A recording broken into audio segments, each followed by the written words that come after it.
Dr. Scott, and as you're finishing The End of Ice by Dar Jamail, a couple of things to do that I want to cheerlead you as you move forward. One thing you can do is read reviews like this if you want an overview by other published authors. But of course, you're writing this research essay, and what this research essay asks you to do is to write about climate change in the place on Earth you love the most. So you're going to have to pick a place. And of course, if you can't figure out what that is, how about Los Altos Hills? You can scroll down. I gave you some suggestions right here in Los Altos where Foothill College is located. Or how about Monterey Bay? Or how about whale populations in the Bay Area? How about your sushi, your favorite sushi bar? Like, you can choose a restaurant and talk about, especially if it's a sushi bar, by the way, or even a Starbucks. You can talk about the massive impact of climate change if the sushi bar happens to be your favorite place on Earth. Now, having said that, it turns out I have written books on this topic, literally books. My, yes, award-winning book of the year, Nature Book of the Year in 2010, Tahoe Beneath the Surface, was all about this. And it was all about climate change.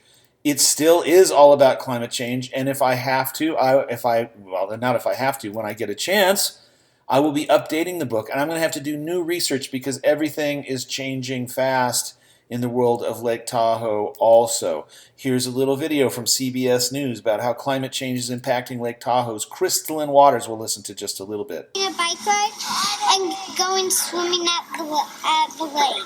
This is something beautiful that everybody wants to visit, wants to look at. Which is why Matt Munier's dive business is still going strong, even in a pandemic.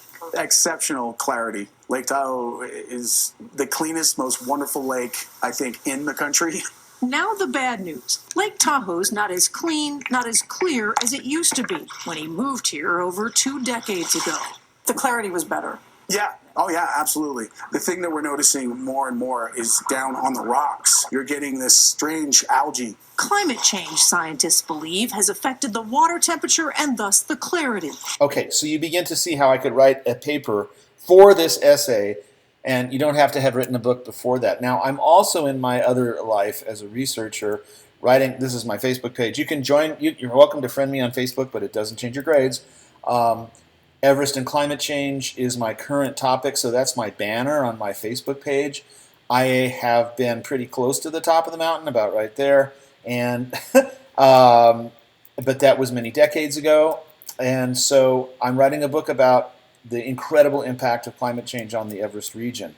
And just as with Tahoe, unfortunately, yeah, you can write a whole book about that, and I am. So here's some of the things that you can do. If you go to, oh, there's your mindsets. Excuse me. Oh, I know what happened here. What happened here?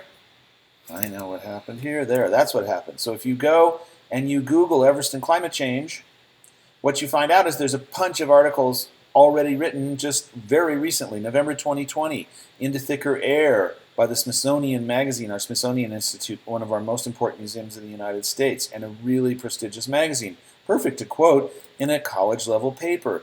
Here's one from National Geographic, another one that will make your professor smile.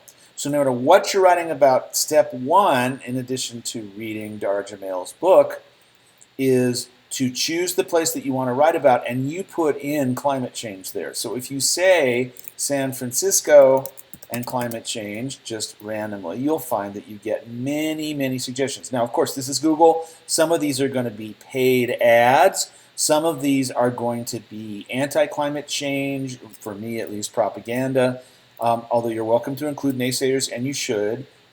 So make sure that you're being careful to sort through your sources. One last tip, there's something called scholar.google.com that filters for academic resources. So if I say San Francisco climate change, here what I get is much more academic articles, technical articles in geology. Here's one about watershed science. So these are much more scientifically high-level technical papers about climate change scenarios, for example, in the San Francisco region. So you're welcome to use these kinds of sources as well. Of course, this is a college-level course. Anyway, I hope that helps you launch your own project.